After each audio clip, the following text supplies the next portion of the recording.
Вы видите, что вы же каждый месяц вот на эту сумму же продукт покупаете, на эту сумму продукт покупаете, правильно? Каждый месяц. И вы видите, что у вас магазин заполнился, и продукту показать невозможно. Вот, например, посмотрите некоторый магазин стройматериалы, посмотрите магазин обои, посмотрите магазин посуды, магазин одежды. Вот товар вот так стоит, что ничего не видно. Когда клиент зайдет, он запутается. Его глаза смываются, он не может видеть про красоту этой продукции, потому что одежды вот так стоят, вот так, понимаете? Невозможно найти. Человек не может видеть. Смотрите, это первый показатель. Когда у тебя много остатка товара. Когда у тебя накапливается много остатка товара, это первый показатель. Теперь, второй показатель, что сигнал, ты должен расширяться. Второй показатель. Когда уже начинают накапливаться некие наличные деньги, ты видишь, что смысла нету снова купить товар. Потому что магазин полный. Еще снова купить смысла нет. И вот тогда это сигнал. Ты должен расширяться. Что мы делаем в этот момент? Мы возьмем деньги, которые на резервный фонд, купим оборудование. А вот видим, что чуть-чуть деньги, которые на продукт надо было вложить, купим продукцию, с учетом добавляем еще часть продукции, которая у нас накопилась как в виде остатки, и начинаем открывать вторую точку. Понял, да? Каждый раз открывайте вторую точку, только после того, когда сталкиваетесь с этими двумя показателями. Никогда не расширяй бизнес, если это два показателя нет в твоем бизнесе. Если расширяли бизнес, и эти показатели не было, я точно могу сказать, что начнешь распление. Процесс расширения могут превращаться в распление, если это два показателя нету, и люди банкротятся. Я могу объяснить? Смотрите, есть один магазин. Человек зарабатывает, видит, что дело идет. О, хорошо, давайте откроем второй. Но у него это два показателя еще не было. Он говорит, все, надо открыть второй. Все, у него товаростатки нет, у него еще избыток наличности нет, у него не хватает наличности, у него не хватает продукции, и он все, только навс, желание, надо второй открыть, все. И он побегает открыть второй. Я сразу могу вам сказать, у него пошло распление. Я сразу уверенно могу сказать. Некоторые люди, когда второй запускать чуть-чуть пойдет, думают, блин, надо третий открыть. И я вам скажу, через 2 года этого парня нет в бизнесе. Через 2-3 года у него только долги накапливаются. В бизнесе надо шагать каждый год определенным 20-30% расширяйтесь, вот стабильно достаточно. Стабильно. Вы понимаете, что через 5 лет, 10 лет по сравнению первый год почти 20-30 раз будут разница. Да, правда. По сравнению первый год за 5 лет или 10 разница будет 20-50 раз будут разница. Поэтому есть показатели, когда можно вторую точку открыть. И я вам рассказал.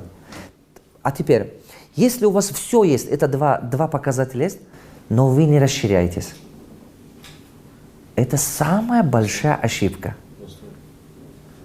А теперь, вот почему многие люди имели один продуктовый магазин. 15 лет так и сидят с этим продуктовым магазином.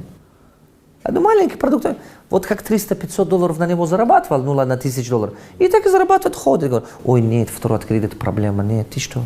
Это же головной боль, воруют, обманывают. Нельзя, нет. Уловили? Если человек не расширяется, тогда другие забирают его бизнес. Конкуренты появятся, они расширяются. За счет того, что они расширяются, они забирают долю рынка. А мы остаемся. Уловили? Значит, если это два показателя есть, ты обязан расширяться. Правую руку поднимем, повторим за мной. Хозяин бизнеса. Хозяин бизнеса. Хозяин бизнеса. Главный двигатель бизнеса. Главный двигатель бизнеса. Хозяин бизнеса. Хозяин бизнеса. Самый большой тормоз бизнеса. Самый большой тормоз бизнеса. Я хочу сказать, наступает момент, послушайте, наступает момент, когда бизнес уже требует расширения от того, что у хозяина опыта не хватает, энергии не хватает. Он весь бизнес держит на себя, весь бизнес, нету там системы, весь бизнес на себя держит. Он устает, он руки опускает, говорит, о, все, нет, мне не надо, ой, головной боль не надо. Вот пусть буду вот это маленький, я вот так лучше буду жить. Вот так. И, соответственно, он не дает, мышление этого хозяина не дает это бизнес своевременно развиваться. А когда он это поймет, порой поздно. Конкуренция уже там везде. Другие расширяются. Вот в таком духе. Дальше пойдемте, да? Формула управления товаром и наличными. Надо второй открыть. Все. И он побегает открыть второй. Я сразу могу вам сказать, у него пошло распыление. Я сразу уверенно могу сказать. Некоторые люди, когда второй запускать чуть-чуть пойдет, думают, блин, надо третий открыть. И я вам скажу, через 2 года этого парня нет в бизнесе. Через 2-3 года у него только долги накапливаются. В бизнесе надо шагать каждый год определенным 20-30% расширяйтесь, вот стабильно достаточно. Стабильно.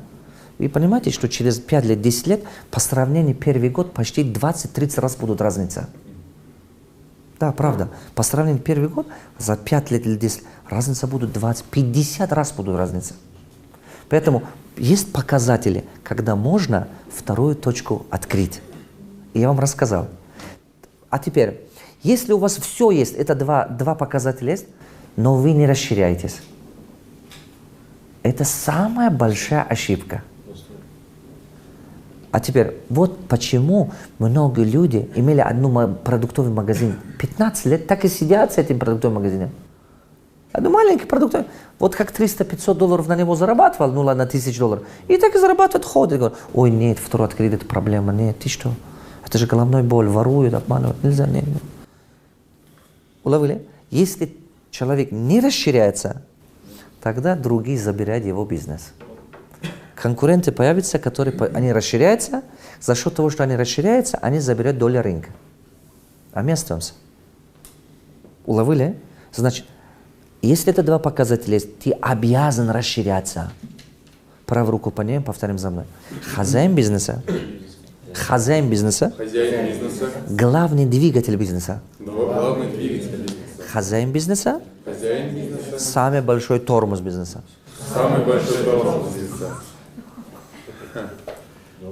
Я хочу сказать, наступает момент, послушайте, наступает момент, когда бизнес уже требует расширения от того, что у хозяина опыта не хватает, энергии не хватает.